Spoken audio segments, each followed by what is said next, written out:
அனைத்து இந்திய அண்ணா திராவிட முன்னேற்ற கழகம்தான் உண்மையான மக்கள் இயக்கம்.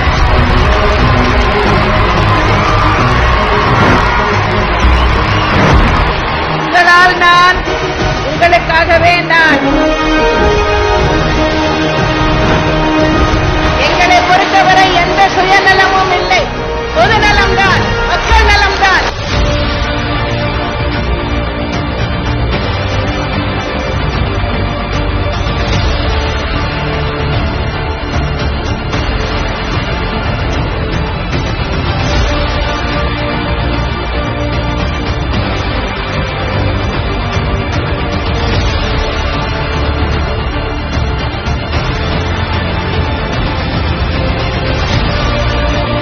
தலைவி அம்மா அவர்களது 27வது பிறந்தநாளை முன்னிட்டு இன்று உணவகம் கழக நிர்வாகிகள்